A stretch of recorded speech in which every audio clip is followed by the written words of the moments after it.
Hi friends, ನಮಸ್ಕಾರ ಎಲ್ಲರಿಗೂ. ಹಾಗೆ ಎಲ್ಲರಿಗೂ ರಮ್ಯಾ ಮನೆ ಅಡುಗೆ ಚಾನಲ್ಗೆ ಸ್ವಾಗತ. ನೀವೇನು ನೋಡ್ತಾ ಇದ್ದೀರಾ, ಇದು ಕೊತ್ತಂಬರಿ ವಡಿ. ತುಂಬ ಸಿಂಪಲ್ ಆಗಿ ಮಾಡ್ಕೋಬೋದು. ಇದೊಂದು ಸ್ನ್ಯಾಕ್ಸ್ ಥರನೂ ತುಂಬ ಈಸಿಯಾಗಿ ಮಾಡ್ಕೊಳ್ಳುವಂಥದ್ದು.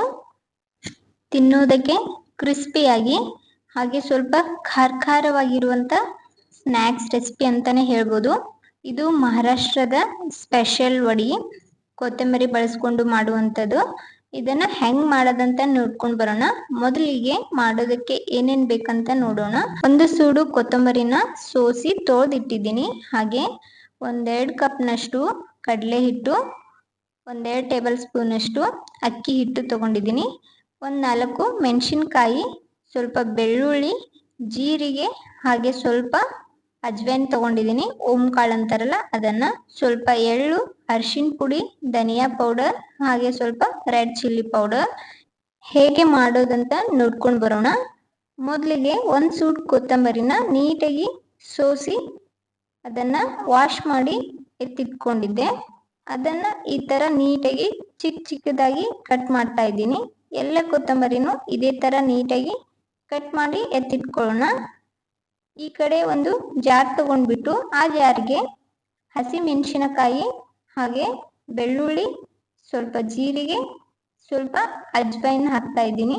ಇಲ್ಲಿ ಅಜ್ವೈನ್ನ ಸ್ಕಿಪ್ ಮಾಡ್ಬೋದು, ಬರೀ ಜೀರಿಗೆ ಸಹ ಹಾಕೊಂಡು ರುಬ್ಕೊಳ್ಬೋದು. ಜೀರಿಗೆ ಪೌಡರ್ ಇದ್ರೂ ಸಹ ಅದನ್ನು ಯೂಸ್ ಮಾಡ್ಕೋಬಹುದು. ನಾನು ಇಲ್ಲಿ ಜೀರಿಗೆ ಹಾಕ್ತಾ ಇದ್ದೀನಿ.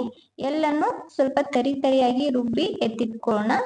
ಈ ಕಡೆ ಕಟ್ ಮಾಡಿಟ್ಟಿರೋ ಕೊತ್ತಂಬರಿ ಸೊಪ್ಪಿಗೆ 1-2 ಟೇಬಲ್ ಸ್ಪೂನಷ್ಟು ಅಕ್ಕಿ ಹಿಟ್ಟನ್ನ ಹಾಕ್ತಾ ಇದ್ದೀನಿ. ಅಕ್ಕಿ ಹಿಟ್ಟನ್ನ ಸ್ಕಿಪ್ನು ಮಾಡ್ಬೋದು, ಇಲ್ಲ ಅಂದ್ರೂ ನಡೆಯುತ್ತೆ. ಹಾಗೆ ಇದಕ್ಕೆ ಕಡಲೆ ಹಿಟ್ಟನ್ನ ಸೇರಿಸ್ತಾ ಇದ್ದೀನಿ. 3 ಕಪ್ನಷ್ಟು ಕಡಲೆ ಹಿಟ್ಟನ್ನ ಹಾಕ್ತಾ ಇದ್ದೀನಿ. ನಂತರ ನೋಡಿ ಸ್ವಲ್ಪ ಹಿಟ್ಟನ್ನ ಆ್ಯಡ್ ಮಾಡ್ಕೊಳ್ಬೋದು. ಈ ಕಡೆ ನಾನು ಹಸಿಮೆಣಸಿನ್ಕಾಯಿ, ಬೆಳ್ಳುಳ್ಳಿ, ಜೀರಿಗೆ ಮತ್ತು ಅಜ್ವೈನ್ ಹಾಕೊಂಡು ಪೇಸ್ಟ್ ಏನು ಮಾಡಿ ಇಟ್ಕೊಂಡಿದ್ವಿ ಆ ಪೇಸ್ಟನ್ನು ಸೇರಿಸ್ಕೊಂಡು, ನಂತರ ರೆಡ್ ಚಿಲ್ಲಿ ಪೌಡರ್, ಧನಿಯಾ ಪೌಡರ್, ಅರಿಶಿನ ಪುಡಿ, ಸ್ವಲ್ಪ ಎಳ್ಳನ್ನು ಹಾಕ್ತಾ ಇದ್ದೀನಿ. ಹಾಕ್ಬಿಟ್ಟು ಇದಕ್ಕೆ ನಾನು ಈ ಥರ ಡ್ರೈ ಆಗಿ ಒಮ್ಮೆ ಕಲಿಸ್ಕೊಳ್ತೀನಿ.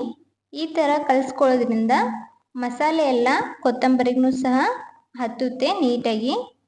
ಇದಕ್ಕೆ ರುಚಿಗೆ ತಕ್ಕಷ್ಟು ಉಪ್ಪನ್ನು ಸಹ ಇವಾಗೆ ಸೇರಿಸ್ಕೊಂಡಿದ್ದೀನಿ. ಇದೆಲ್ಲ ನೀಟಾಗಿ ಮಿಕ್ಸ್ ಮಾಡಿಕೊಂಡು ನಂತರ ಇದಕ್ಕೆ ನಾನು ಸ್ವಲ್ಪ ನೀರನ್ನು ಸೇರಿಸ್ಕೊಂಡು ಕಲಿಸ್ಕೊಳ್ತಾ ಇದ್ದೀನಿ. ಸ್ವಲ್ಪ ನೀರು ಹಾಕ್ಕೊಂಡು ಕಲಿಸ್ಕೊಳ್ಳೋದು ಒಳ್ಳೆಯದು. ಜಾಸ್ತಿ ನೀರಾದ್ರೆ ಒಮ್ಮೆ ತೆಳ್ಳಗಾಗೋ ಚಾನ್ಸ್ ಇರ್ತದೆ. ನಿಮಗೇನಾದರೂ ಹಿಟ್ಟು ಕಡಿಮೆ ಅನಿಸಿದ್ರೆ ಇಲ್ಲಿ 1-2 ಟೇಬಲ್ ಸ್ಪೂನಷ್ಟು ಮತ್ತೆ ಸೇರಿಸ್ಕೊಳ್ಬೋದು. ಹಿಟ್ಟು ಹಾಕ್ಕೊಂಡು ಈ ಥರ ಕಲಿಸ್ಕೊಳ್ಳೋದು. ನಾನು ಇದನ್ನು ನೀಟಾಗಿ ಒಮ್ಮೆ ಕಲಿಸ್ಬಿಟ್ಟು ನಂತರ ಇದರ ಮೇಲ್ಗಡೆ ಸ್ವಲ್ಪ ಎಣ್ಣೆನ ಒರೆಸಿ ಈ ಥರ ಇದನ್ನು ಚಪಾತಿ ಮಾಡೋ ಹಿಟ್ಟಿನ ಹದಕ್ಕೆ ಕಲಿಸ್ಕೊಂಡು ಎತ್ತಿಟ್ಕೊಂಡಿದ್ದೀನಿ. ಈ ಕಡೆ ಒಂದು ಚಾಣಿ ತಗೊಂಡಿದ್ದೀನಿ. ಬೇಳೆ ಸೋಸೋ ಚಾಣಿನ ಈ ಥರ ತೂತಿರೋ ಚಾಣಿನ ತಗೊಂಡಿದ್ದೀನಿ. ಈ ಥರ ಚಾಣಿ ಇಲ್ಲ ಅಂದರೆ ಇಡ್ಲಿ ಚಾಚೆ ತಗೋಬೋದು. ಇದಕ್ಕೇನೆ ಸ್ವಲ್ಪ ಆಯಿಲ್ನ ಗ್ರೀಸ್ ಮಾಡಿ ಕೆಳಗಡೆ ಸ್ವಲ್ಪ ಎಳ್ಳನ್ನು ಉದುರಿಸ್ಕೊಂಡು ಮೇಲ್ಗಡೆ ಈ ಥರ ಹಿಟ್ಟನ್ನು ಹಾಕ್ತಾ ಇದ್ದೀನಿ. ತೆಳ್ಳಗೆ ಇದನ್ನು ಇಲ್ಲಿ ಹಾಕ್ಕೊಳ್ಳೋದು. ಈ ಥರ ಒಂದು ಪ್ಲೇನ್ ಶೇಪಲ್ಲಿ ಇದನ್ನು ಹಾಕ್ತಾ ಇದ್ದೀನಿ. ಈ ಥರ ಇದನ್ನು ಹಾಕ್ಕೊಂಡು ಮೇಲ್ಗಡೆಯಿಂದ ನಾನು ಮತ್ತೆ ಸ್ವಲ್ಪ ಎಳ್ಳನ್ನು ಉದುರಿಸ್ಬಿಟ್ಟು ಈ ಥರ ಸ್ವಲ್ಪ ಅದನ್ನು ಫ್ರೆಶ್ ಮಾಡಿ ಇಡ್ತಾ ಇದ್ದೀನಿ. ಈ ಥರ ಎಳ್ಳನ್ನು ಹಸಿ ಹಿಟ್ಟಿನಲ್ಲೇ ಉದುರಿಸೋದ್ರಿಂದ ಎಣ್ಣೆ ಒಳಗೂ ಜಾಸ್ತಿ ಎಳ್ಳು ತೇಲೋದಿಲ್ಲ. ಒಳಗಡೆನೂ ಸ್ವಲ್ಪ ಹಾಕಿದ್ದೆ, ಮೇಲ್ಗಡೆನೂ ಇರಲಿ ಅಂತ ಹೇಳಿ ಸ್ವಲ್ಪ ಎಳ್ಳನ್ನು ಹಾಕ್ಕೊಂಡಿದ್ದೀನಿ. ಈ ಕಡೆ ಹಿಟ್ಟನ್ನು ರೆಡಿ ಮಾಡ್ಕೋತಾ ಈ ಕಡೆ ನಾನು ಗ್ಯಾಸ್ ಮೇಲೆ ನೀರನ್ನು ಸಹ ಕಾಯಿಸ್ಕೊಂಡಿದ್ದೆ. ಕಾಯ್ದಿರೋ ನೀರಿನ ಮೇಲೆ ಇದನ್ನು ಈ ಥರ ಇಟ್ಟು ಸ್ಟೀಮ್ ಮಾಡ್ಕೋಬೇಕಾಗ್ತದೆ. ಮೀಡಿಯಂ ಫ್ಲೇಮಲ್ಲಿ ಇಟ್ಕೊಂಡು ಸ್ವಲ್ಪ ಹೊತ್ತು ಸ್ಟೀಮ್ ಮಾಡ್ಕೊಂಡಿದ್ದೆ. ನಂತರ ಇದನ್ನು ಈ ಥರ ಚೆಕ್ ಮಾಡ್ತಾ ಇದ್ದೀನಿ. ಒಂದು ಸ್ಪೂನ್ ತಗೊಂಡು ಈ ಥರ ಕೇಕನ್ನು ಯಾವ ಥರ ಚೆಕ್ ಮಾಡ್ತೀವಿ ಬೆಂದದಿಲ್ಲ ಅಂತ ಹೇಳಿ, ಅದೇ ಥರ ಇದನ್ನು ಚೆಕ್ ಮಾಡ್ತಾ ಇದ್ದಿದ್ದೆ ಸ್ಪೂನಿಗೆ ಅಂಟಿಲ್ಲದು ರೆಡಿ ಆಗಿತ್ತು. ಅದನ್ನು ಹೊರಗಡೆ ತೆಗೆದ್ಬಿಟ್ಟು ನಮಗೆ ಯಾವ ಶೇಪ್ ಬೇಕು ಆ ಶೇಪನ್ನು ಕೊಡೋದು. ಆರಿದ ನಂತರ ಹೊರಗಡೆ ತೆಗೆದು ಈ ಥರ ಕಟ್ ಮಾಡ್ಕೊತಾ ಇದ್ದೀನಿ. ನಾನು ಸ್ಕ್ವೇರ್ ಶೇಪಲ್ಲಿ ಕಟ್ ಮಾಡ್ಕೊಂಡಿದ್ದೀನಿ. ಎಲ್ಲನೂ ನೀಟಾಗಿ ಬೆಂದಿತ್ತು. ಬೆಂದ ನಂತರ ಈ ಥರ ಕಾಣ್ತಾ ಇತ್ತು. ಎಣ್ಣೆನೂ ಸಹ ಕಾದಿತ್ತು ಕಡಾಯಲ್ಲಿ. ಕಾಯ್ದಿರೋ ಎಣ್ಣೆಗೆ ಕಟ್ ಮಾಡಿಟ್ಟಿರೋ ಕೊತ್ತಂಬರಿ ವಡಿನ ಈ ಥರ ಬಿಡ್ತಾ ಇದ್ದೀನಿ. ಸ್ವಲ್ಪ ಹೊತ್ತು ಮೀಡಿಯಂ ಫ್ಲೇಮಲ್ಲಿ ಇದನ್ನು ಫ್ರೈ ಮಾಡ್ಕೋಬೇಕಾಗುತ್ತೆ. ಎರಡು ಸೈಡ ನೀಟಾಗಿ ಫ್ರೈ ಮಾಡ್ತಾ ಇದ್ದೀನಿ. ನೋಡ್ಬೋದು ಇವಾಗ ಕಲರ್ ಚೇಂಜ್ ಆಗ್ಯದ, ನೀಟಾಗಿ ಫ್ರೈ ಆಗ್ಯದ ವಡಿ.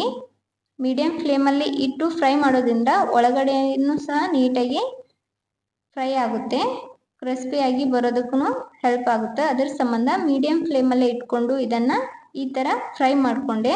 ನೋಡ್ಬೋದು, ಗೊತ್ತಾಗ್ತದೆ ನೋಡಿದ್ರೇ ಎಷ್ಟು ಕ್ರಿಸ್ಪಿ ಆಗ್ಯದಂತ.